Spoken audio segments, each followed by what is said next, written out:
They say some rooms breathe differently. Courtroom 4 of the Easton Municipal Court didn't breathe. It held its air. The lighting overhead was clinical, pale and unkind, bouncing off the dull marble floors like a glare that never blinked. The benches creaked beneath quiet, shifting bodies, but no one spoke unless required. In this courtroom, silence wasn't absent. It was a form of training. That morning was like any other in Easton. Routine, a teenager on trial, a prosecutor barely awake, a defense attorney who looked like she'd missed her stop and ended up at the wrong hearing. The boy on the defendant's bench, Isaiah Rivers, sat with his shoulders hunched, not out of guilt, but exhaustion. At just 17, his jaw was still soft with youth, but his eyes had already learned the discipline of not staring back. He wore a gray t-shirt, worn jeans, and the quiet dignity of someone who knew speaking might only make it worse. The charge was simple: theft of a luxury watch. No fingerprints, no security footage, just a clerk's testimony, a vague description, and a police report filed with remarkable speed. The officer who made the arrest, Sergeant Brent Delroy, stood near the wall, arms crossed, like a portrait carved from tension. He didn't speak. He didn't need to. His reputation did the talking. 3 mayors had kept him on, not for charm or diplomacy, but for numbers. Quick arrests, quiet neighborhoods. No scandals that stuck, but everyone knew Brent Delroy had his own rules. He was the kind of man who could freeze a room with a glance, the kind who didn't raise his voice unless he wanted it to echo forever. This morning he wasn't focused on the trial. He was focused on Isaiah, watching him breathe, watching him blink, as if daring him to move the wrong way just once. Then came the interruption. The side door opened, not dramatically, not even loudly, just enough to be noticed. A woman stepped in. She wasn't escorted. She wasn't called to the stand. No badge, no announcement. Just a long black coat and a navy blue folder under one arm. She didn't scan the room. She didn't ask where to go. She walked forward as if she'd always known where she needed to be and stopped at the front near the legal benches. Some people shifted in their seats. A few frowned, but Brent Delroy turned his head, and for the first time in a long while, something unreadable crossed his face. The woman, Camille Rivers, stood still. No smile, no challenge, just presence. The kind of presence that doesn't ask for attention, but gets it anyway. She made eye contact with no one until her gaze landed on Isaiah. And something in that silent exchange rattled Delroy's instincts. He moved forward, slow at first, calculated. The kind of approach you'd expect from a man who believed his mere proximity could shrink people into obedience. "You can't be here," he muttered low, just loud enough to wound. "This isn't open seating." Camille didn't move. He stepped closer. "I asked who you are." Still nothing. Delroy's jaw clenched. He wasn't used to being ignored. Certainly not by a black woman who looked like she had read every inch of the law and decided it didn't apply to her in this room. The folder in her hands didn't shake. Her breath didn't catch. And for a brief second, Delroy, this man who had dominated every courtroom he ever stepped into, felt unseen. It was his ego, not his duty, that moved him next. With a sharp motion, he reached out, not to arrest, not to restrain, but to dominate. His knee lifted, and in front of a silent courtroom, he kicked Camille Rivers, square in the chest, like she was weightless, like she was a trespasser in a place he believed he owned. She fell backward, a dull thud against the wooden bench. Her folder burst open, pages scattered like stunned birds across the marble floor. And for a moment, the courtroom was utterly, painfully still. The judge froze. The clerk stopped typing. A whisper in the gallery died mid-breath. Then Camille moved. She sat up, slow but steady. No crying, no shouting. She reached for the paper with one hand while the other braced her side. And then, in a voice that sliced through the silence like a scalpel. "I am Camille Rivers, newly sworn in this morning as Chief of Police for Easton County. And Sergeant Delroy," she turned, finally meeting his eyes, "you're suspended as of now."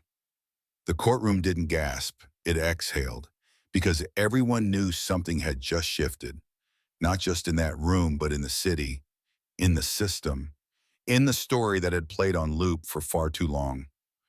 And Camille, she didn't come to ask for justice. She came to be it. Some moments don't just ripple, they rupture. The video of Sergeant Delroy's kick reached nearly 2 million views within 24 hours.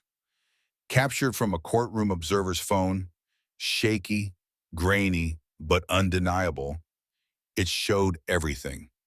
The sudden violence, the stillness after, the calm, clear voice of Camille Rivers as she stood up, not just for herself, but for something larger, something long denied. The city of Easton didn't sleep that night. Not because there were riots, there weren't. Not because buildings burned, they didn't. But across living rooms, subway cars, classrooms, and lunch counters, people watched that clip and saw themselves in her silence. Not in the fall, but in the rising. Local news framed it as a courtroom disruption. National media went further. Chief kicked in court by veteran officer. Systemic rot caught on camera, pundits argued. Former officers weighed in. One sheriff in a neighboring county dared to say Camille provoked Delroy by standing silently. But in Easton, the truth whispered louder. Delroy was arrested the next morning. No handcuffs, no apology. He was escorted from his home like a fallen mayor, guarded by union reps and lawyers in polished shoes. At the press conference, Camille never appeared. She didn't need to. The data had already started speaking for her. Within 48 hours, her team released an internal audit, an early glimpse into the legacy Delroy left behind. Out of 223 civilian complaints filed during his 22-year tenure, only 7 had ever been investigated. Of those 7, none resulted in consequences. Dozens of complaints used the same language: verbal threat, excessive force, refused explanation. Entire communities had gone silent, not because nothing happened, but because nothing changed. And so Camille began doing what Delroy never had. She listened. She didn't call town halls. She called the living room. She sat across from mothers who remembered the nights their sons came home bruised with no paperwork. She met with former officers who had quietly transferred out of Easton rather than report misconduct. She reviewed transcripts where victims were talked over, discredited, or simply disappeared from the system altogether. One name appeared repeatedly: Marcus Bell. 10 years ago, Marcus had been a high school junior when Delroy tackled him outside a gas station. The reason? Suspicion. The result? A dislocated shoulder, a forced confession to resisting arrest, and a criminal record that kept him out of college scholarships. Marcus had never spoken publicly. Until Camille knocked on his door. He didn't recognize her at first, just a woman in a long coat holding a file. "I'm not here to fix the past," she told him. "I'm here because no one should carry what you were forced to carry in silence." Marcus said nothing for a long time, but as he flipped through the records, his mugshot, the grainy surveillance stills, the injuries noted without cause, he finally whispered, "He made me believe I was the threat." Camille nodded. That's what they count on. Elsewhere in the city, Isaiah, her brother now cleared of all charges, recorded a short video. No script, no handlers. Just him, standing in front of their childhood school. "I didn't say anything in court," he began, "because I knew it wouldn't matter." But when she stood up, it did. His voice didn't crack. His eyes didn't drop. And by the end of the clip, watched over 800,000 times in a single day, he closed with a line that rippled across the country. What if justice isn't loud? What if it looks like standing still and letting the truth walk in? Camille didn't respond. She didn't retweet. She just moved. One by one, she reopened all the files. She brought back families who'd once been turned away. She created a task force with no fancy name, just a goal: review every complaint Delroy ever touched. No exceptions, no delays. Some called it a witch hunt. Others called it vengeance. But the people who knew the difference, they called it reckoning. By the third week, the city had stopped debating whether Sergeant Brent Delroy's kick was intentional. That no longer mattered. The question now was, how deep did it go? Camille Rivers wasn't just reviewing files. She was reconstructing a narrative deliberately fragmented across decades. Every yellowing complaint, every redacted memo, every insufficient evidence stamp told a part of the truth. And in a back room at the Easton Police Department, under dim lights and stiff air, a pattern began to emerge. Some names repeated, not of officers, but of victims. Clara Daniels, a single mother who had filed a report in 2013 after her teenage son came home bleeding from the temple, was handcuffed without charge. She had been told the paperwork got lost, that the officer Delroy had acted within discretion, that if she pushed further, custody agreements could be reevaluated. She hadn't filed anything since. Camille met her in a quiet cafe just off Lincoln Avenue. Clara came dressed formally, as if for court, but her hands trembled when she reached for her coffee. "I remember thinking," she said, "maybe I should have just taught my son to run the other way." Camille didn't interrupt. She simply wrote Clara's name down, then her son's, then the date, then the missing report. "I can't undo what was taken," Camille said gently, "but I can stop them from erasing it." At the same time, whispers stirred inside the department. Officers who once nodded in silent agreement with Delroy now found themselves avoiding eye contact in the halls. Some cleaned out their desks. Some retired early, but a few did something different. They showed up at Camille's office after hours. Quiet knocks, no emails, just voices that had long been trained to stay low. One of them, a patrolman named Luis Navarro, brought with him an unfiled USB drive.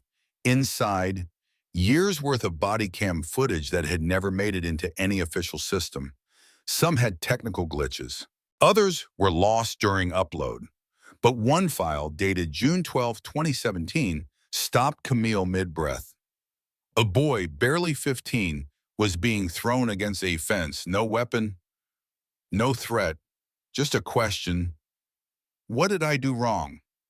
Delroy's voice off camera. "You're breathing near my patrol." That child, Darius Cole, had been committed to juvenile detention a week later for non-compliance. He never finished high school. Camille tracked him down through a local community center. He was working in the kitchen, chopping vegetables, wearing a faded sweatshirt with the hood up. His eyes didn't recognize Camille. Not at first. But when she showed him the footage, his hands stopped moving. I thought maybe I made it up." She didn't rush him, just waited. "They told me I'd resisted, that I attacked him. I didn't remember doing that, but after a while I started believing I must have." Camille slid a piece of paper across the table. It was his record, marked under internal review. He didn't cry. He didn't thank her. But for the first time in 7 years, he said his full name out loud. The list of victims grew. 73 complaints, once dismissed for insufficient merit, were now reopened. 31 of them were directly linked to Delroy's shifts. 11 showed signs of record tampering. Identical phrases, identical pen strokes, different cases. And through it all, Camille remained quiet, focused, not out for revenge, but for recognition. She wasn't just trying to hold one man accountable. She was tracing how his violence had been made possible, permissible, even profitable. Meanwhile, a quiet resistance was building behind her. Marcus Bell joined the review board as a community liaison. Clara Daniels started a support group for parents whose complaints had been erased. Darius Cole offered to mentor court-assigned youth, starting with Isaiah. And for every camera crew asking Camille for interviews, for press conferences, for sound bites, she gave the same answer. The story isn't mine to tell. It's theirs. I'm just giving it back. But not everyone appreciated her silence. Behind closed doors, powerful people were growing nervous. Former police chiefs, city council members, prosecutors. Some had signed off on Delroy's commendations. Some had buried complaints.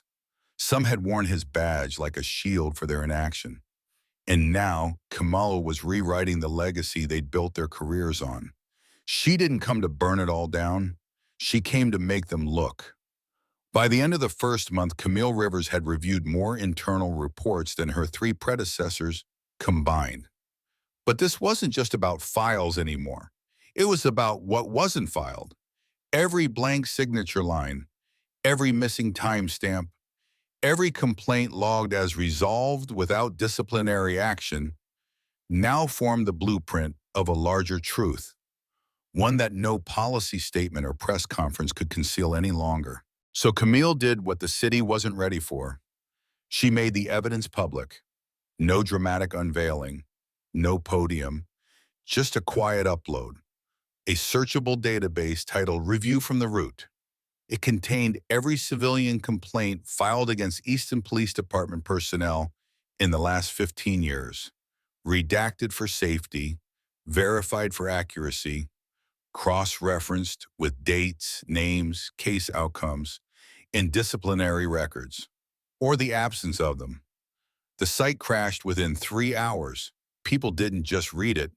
They searched for their names or their children's, or friends they hadn't heard from in years. Within days, community centers began hosting record reconciliation clinics. Volunteers helped residents reopen claims long buried in bureaucratic dust. And with it came a flood of stories. A grocery store clerk fired in 2011 after reporting officer misconduct, now shown to have been targeted. A school janitor whose teenage son was arrested for obstructing justice while filming an incident, revealed to be one of several camera-related arrests under Delroy. A former public defender who quietly sent Camille a package, transcripts from cases where Delroy's name appeared, but never in the official summary. In most cities, reform looks like a committee. In Easton, it looked like a confession from the entire system. But not everyone was willing to confess. Behind sealed conference doors, senior officials convened to manage the optics. Council members who once praised Camille for her poise under fire now began calling her methods destabilizing. Editorials appeared in local papers warning against public shaming of law enforcement. The head of the police union, once neutral, issued a memo decrying her as vindictive and anti-tradition. Camille never responded publicly. Instead, she showed up to every internal meeting, every council vote, every budget hearing where someone tried to quietly cut funding to her review team. When challenged, she brought data. When dismissed, she brought victims. And when threatened, never overtly, but through careful bureaucratic sabotage, she simply tightened her process. More documentation, more transparency, more community involvement. She wasn't trying to win approval. She was building irrefutable truth. At the same time, her reforms began reshaping the department's very bones. All use of force incidents now require a written civilian explanation attached directly to the officer's permanent record. Every shift was shadowed once a week by an independent civilian monitor, operating anonymously. Training modules were rewritten, not by contractors, but by survivors, people like Marcus Bell and Darius Cole. And Camille, she still hadn't sat for a single interview. But people had begun filming her anyway. Not in moments of grandeur, but in those in-between spaces, the coffee line at City Hall, the community roundtable, the late-night walk through a quiet precinct hallway. In each video, she was the same, calm, unhurried, observant, as if she weren't reacting to chaos, but tracking it to its source. One clip stood out. A bystander recorded her leaving a meeting with the mayor, flanked by two aides, under a gray afternoon sky.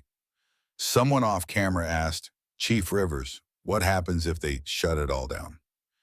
Camille turned her head slightly, paused, and answered, "Then they've told the city exactly who they are, and we'll archive that too." The clip went viral, not because it was dramatic, but because it was undeniably certain. People weren't used to seeing that kind of certainty in women like her. In Black women in power who didn't perform strength, but inhabited it quietly, without apology, without armor. Even Isaiah, now volunteering at a legal aid center, noticed the shift. "People don't just whisper her name anymore," he told a reporter off the record. "They whisper what she might do next." Camille wasn't chasing justice. She was designing it. The courtroom was the same pale walls, same stiff-backed benches, same flags behind the judge's seat, one slightly more faded than the other. But the energy had changed. The room felt watched, not in fear, but in expectation. Brent Delroy, once the figure who controlled the space with a glance, now sat in the defendant's chair. No badge, no uniform, just a suit that didn't fit quite right anymore, and hands that wouldn't stop fidgeting. The charges were no longer symbolic. 3 counts of falsifying public records, 2 counts of unlawful arrest, 1 charge of assault against a public official, his final act, kicking a woman who carried the authority he believed could never belong to someone like her. Camille Rivers sat in the front row, not as a witness, not as a speaker, but as the reason. The room was no longer silent. The prosecution laid out everything with methodical care. The lost reports, the altered timestamps, the mirroring complaints across unrelated cases. They called victims by name, not case numbers. Isaiah Rivers, now cleared and studying law part-time. Darius Cole, with expungement papers finally in hand. Clara Daniels, reading a letter her son had written before leaving Easton for college. When it came time for Delroy to speak, he stood slowly. He didn't deny what happened. Not entirely, but what he said next silenced the room, not because it was shocking, but because of how small it sounded. "I didn't think it would matter, that anyone would notice, that she'd stay quiet like the rest." The words hung in the air, a soft, almost pitiful confession, not of malice, but of a culture that had always counted on complicity. And it had worked until it met Camille's silence. Not the silence of fear, but the kind that watches, builds, outlasts. The court sentenced Delroy to 7 years, reduced for cooperation. Some called it too light. Others said justice had finally arrived. Camille didn't speak to the press afterward. Instead, she walked alone to the Easton Police Department's central office. There, beside the front entrance, workers had just finished installing a metal plaque. No statue, no slogan, just a list of names those who had filed complaints once ignored. And at the bottom, "This department acknowledges the harm of being silenced and pledges never to let silence serve power again." As she stood before it, a group of recruits entered the lobby. One paused. "Are you the chief?" Camille turned just slightly. "For now," she said with a small smile. "But the truth that's permanent." That night, Easton didn't celebrate. There were no fireworks, no city parades. But in homes and street corners and school bulletin boards, people whispered differently. Not in fear, but in belief. That when someone refuses to look away, when they refuse to speak too soon, when they carry the weight instead of broadcasting the performance, the world doesn't change loudly. It changes lastingly. Lesson learned. Power doesn't always shout. Sometimes it stands still and watches carefully. Camille Rivers taught us that silence can be a weapon, but only when it belongs to the oppressor. In the hands of the just, silence becomes resistance, precision, patience, and finally truth. This story is not about vengeance or victory. It's about dismantling the comfort of forgetting, about choosing record over revenge, dignity over spectacle, and systems that remember over traditions that erase. Because what cannot be buried will someday return. And when it does, it must find people brave enough to name it.